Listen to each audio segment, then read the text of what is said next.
కేవలం 9 రోజుల్లో విచారణ పేరు మీద కాంగ్రెస్ ప్రభుత్వం ఈ రోజు వేధింపులు చేస్తున్నారు. 25 సంవత్సరాలు బీఆర్ఎస్ పార్టీ రజతోత్సవాలు జరుపుకుంటున్న సందర్భంగా వాటిలో పాల్గొనకుండా ఇవాళ పదే నోటీసులు ఇచ్చుకుంటూ మళ్ళొకసారి 23వ తారీఖున రావాలని ఇలా గచ్చిబౌలి పోలీస్ స్టేషన్ వాళ్ళు ఇవాళ 4వసారి మళ్ళీ నోటీస్ ఇచ్చారు. పోనీ పిలిచిన 3వసారైనా ఈసారి ఏమైనా ప్రశ్నలు అడిగినా అంటే మళ్ళీ సేమ్ 2వసారి ఏదైతే పిలిచి ఏమి ప్రశ్నలు అడగకుండా ఎలాగైతే కూర్చోబెట్టిరో ఇవాళ కూడా ఈ క్షణం వరకు పొద్దున వచ్చినాం, ఇప్పుడు రాత్రి అవుతుంది, ఒక్క ప్రశ్న కూడా అడగలేదు. ఎందుకు ఈ వేధింపు చర్యలు? ఇవాళ అత్యున్నత న్యాయస్థానం సుప్రీంకోర్టే చెప్పింది. అక్కడ జింకలు చనిపోయిన విషయం వాళ్ళ సెంట్రల్ ఎంపవర్డ్ కమిటీలో రిపోర్ట్లోనే ఉన్నది. ఈయన భూదందా చేసిండు, 10,000 కోట్లు తీసుకున్నాడు, గిరివి పెట్టిండు అనే విషయం మీద కూడా ఇవాళ సెంట్రల్ ఎంపవర్డ్ కమిటీ రిపోర్ట్ లో ఉన్నది.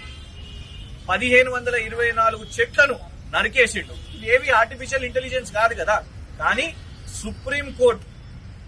సుప్రీంకోర్టు ఆయనని ఇవాళ తప్పు పట్టేసరికి ఇవాళ రేవంత్ రెడ్డి ఏమనుకుంటున్నాడు అంటే పొట్టోని కదా పొడుగోడు కొడతారని అనుకుంటున్నాడు. కానీ పొడుగోని పోషమ్మ తల్లి కొడతారు అన్నట్టు సుప్రీంకోర్టు ఆయనను మొటికాయలు కొట్టింది. ఆయన ఫ్రస్ట్రేషన్ అంతా మా మీద తీస్తున్నాడు. ఇవాళకి కూడా తప్పును ఒప్పుకుంటలేరు. కాంగ్రెస్ మంత్రి శ్రీధర్ బాబు గారు కూడా social media campaign supreme court judge నమ్మిందండి. అంటే సుప్రీంకోర్టు ఇవాళ అది ఇచ్చిన రిపోర్టును వాళ్ళు చేసిన అబ్జర్వేషన్స్ ని కూడా కాంగ్రెస్ ప్రభుత్వం తప్పుపట్టే పరిస్థితి వచ్చింది.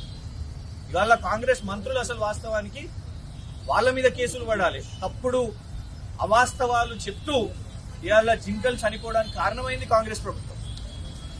దీని విషయం మీద మా న్యాయవాదులు కూడా ఖచ్చితంగా ఈ వేధింపులు ఎందుకు చేస్తున్నారు, ఒక్క ప్రశ్న అడగకుండా కూడా పదే ఎందుకు పిలుస్తున్నారు, దాని విషయం మీద ఖచ్చితంగా న్యాయ పోరాటం చేస్తాం. ఈ అనవసరమైన బెదిరింపులకు వేధింపులకు భయపడేది సమస్యనే లేదు. డెఫినెట్ గా రేవంత్ రెడ్డి గారి ప్రభుత్వాన్ని ఎదుర్కొంటూనే ఉంటాం.